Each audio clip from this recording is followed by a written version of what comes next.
Bagaimana sih cara melepas anak sekolah dengan tenang? Banyak nih yang baru, aku mau melepas anak masuk SD gitu kan. Aduh kok takut ini gitu kan. Ada lagi, Bu, aku mau melepas anak masuk SMP. Kok aku khawatir ya lingkungan sekarang tuh kayak begini.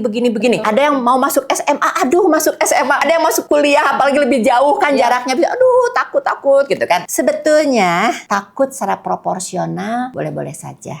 Mungkin namanya khawatir ya. Karena di luar sana, apalagi dengan zaman yang sekarang luar biasa cobaannya akhir zaman gitu kan banyak sekali hal yang tidak bisa kita prediksi gitu kan. Tapi bukan saya menganggap ringan tentang kehidupan ini. Kita mau apa sih? Mau bagaimana menjaga anak? Sepanjang-panjangnya tangan kita untuk menjaga cuma segini loh tangan kita. Mau merangkul sejauh-jauhnya anak kan jauh di sekolah sana. Mau sekeras-keras kita berteriak, nah hati-hati di luar sana ada lubang, di sini ada penjahat. Mau seberapa teriakan kita terdengar anak? Nggak bisa kan? Tapi ada satu kekuatan yang luar biasa.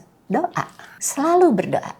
Makanya ibu-ibu, ya saya lihat terutama ibu-ibu dulu ya, ibu saya gitu, saya ngelihat figur banget gitu kan, Masya Allah. Semoga Allah ampuni. Saya masih melihat ibu saya itu kalau pagi-pagi, dan saya tiru, ketika pagi-pagi, ketika habis melepas anak-anak itu, saya lihat ada sesi ibu saya tuh berdoa. Dan ketika saya tanya, apa mama didoakan paling tidak duha atau enggak? Kadang-kadang tidak dengan sholat, cuma berdoa. Saya lihat ya mama nggak bisa apa-apa. Mama cuma bisa menitipkan anak-anak pada Allah. Di luar sana kita tidak bisa tahu apa yang akan terjadi. Nah itu gitu ya. Jadi satu, ya mungkin kita khawatir dengan dunia yang seperti sekarang ini, dari dulu juga sama lah gitu ya. Titipkan sama Allah. Dan maksimalkan ikhtiar kita. Apa ikhtiar kita? Saya tidak suka ya dengan yang terlalu banyak menasehati ya. Yang paling efektif itu memberi contoh. Kalau kita mau anak kita soleh-solehah, tunjukkan perilaku kita yang soleh-solehah itu seperti apa. Jangan dulu pada orang lain. Kita kan ingin anak kita itu soleh-solehah, berbakti pada orang tua. Dari mana anak kita bisa belajar? Dari kita sebagai orang tuanya. Tunjukkan bahwa mama ini bismillah sedang berikhtiar menjadi anak yang solehah buat Nin, buat Aki. Dengan cara apa? Ya sikap saya kepada ibu bapak saya yang anak yang berbakti, anak yang solehah. Masa kita menuntut anak kita soleh-solehah sementara sikap kita kepada orang tua kita sangat tidak terpuji. Kalau itu terjadi, mungkin cuma anak yang tidak berani aja bilang. Mungkin anak akan bilang, mama itu nuntut kita soleh-solehah. Mama sendiri sama Nin sama Aki seperti apa kelakuannya? Nasihat kita minta dia soleh-solehah, tapi perilaku kita tidak soleh-solehah untuk orang tua kita. Doakan, cuman doa.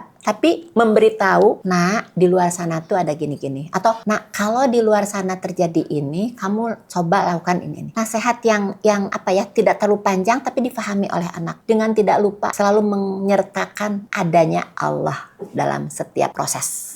Gitu kan. Maksimal ikhtiar, memberi pengetahuan, memberi contoh, menyadarkan bahwa ada Allah yang maha di atas apanya pun itu. Kita hanya bisa ikhtiar.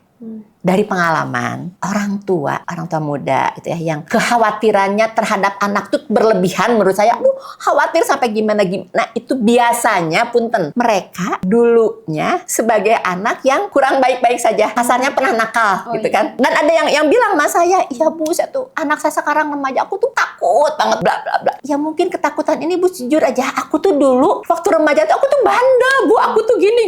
Aku nggak mau, nauzubillah, jangan sampai anakku seperti aku. Kalaupun aku sekarang berada di sini di tempat ibu, sudah berubah, sudah lebih sadar beragama, itu kasih sayang Allah. Saya bersyukur Allah masih mengingatkan saya. Nah, kalau kejadian kenakalan anak saya seperti saya dan Allah tidak memberikan kesempatan pada anak saya untuk lebih baik, itu mah bagaimana? Sementara kan banyak anak-anak, nanti aja deh lah, aku menjadi baiknya nantilah, tolong kasih waktu. Kan mama juga dulu nggak dari kecil solehah gitu kan, mama juga ada proses. Iya betul, alhamdulillah kita orang tua mungkin masih Allah beri kesempatan untuk pelan-pelan berubah. Kalau tidak diberi kesempatan itu, jadi jangan bersandar bahwa orang tua saya juga solehahnya baru sekarang gitu kan gitu. Nggak seperti itu. Jadi sekali lagi, banyak orang tua yang kecemasannya berlebihan itu biasanya dari pengalaman hidupnya dia yang pernah mengalami kurang baik, kurang sesuai dengan tuntunan agama, sehingga ketika punya anak itu wah luar biasa. Pernah lihat nggak? Saya jadi ingat salah satu artis, Ferry Mahardi ya. Oh iya. Ya kan dia kan ini banget, pokoknya gue mau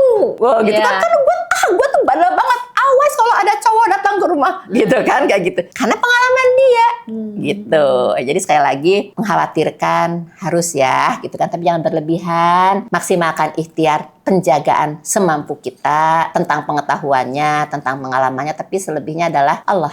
Kakak Andrea tadi sudah bertanya dari tadi, saya jawab dulu. Dok, PTSD itu bisa sembuh nggak sih? Aku udah lama nggak konsul, mau konsul lagi masih maju mundur. Karena terakhir aku disuruh ranap. Ya, PTSD. PTSD-nya karena apa? Bencana alam atau bencana pribadi? Ya tadi kan kayak misalnya pembulian, pelecehan, atau apapun itu gitu ya. Beberapa pasien saya, beberapa klien saya, alhamdulillah tuntas kok gitu ya. Diawali memang pakai obat dulu ya ketika kondisinya di puncak. Tapi kalau kondisinya sudah tidak terlalu di puncak, sudah lebih tenang, bisa langsung terapi aja gitu kan. Mau terapi sendiri bisa dengan membaca buku DEP itu, bisa terapi sendiri kok. Baca buku DEP-nya, ikuti mini course-nya, di situ ada cara-cara praktis, boleh dilakukan. Kalau ini Teteh mungkin bisa lakukan sendiri, tapi kalau tadi Kak Yogi karena itu kayaknya masih ini ya, masih baru, belum dapat obat, makanya saya sarankan ketemu saya langsung. Tapi kalau Teteh ini, Teteh ya tadi Ya, Teteh Andrea. Teteh Andrea mungkin bisa belajar sendiri dari buku itu, kemudian ikuti mini course-nya, coba melakukan sendiri. Semoga berhasil ya Teh ya. Tapi kalau belum berhasil, boleh kalau mau ketemu saya langsung juga boleh gitu kan. Atau cari juga terapis DEP yang lain, karena terapis DEP udah cukup banyak. Misalnya Teteh bukan di kota Bandung gitu ya,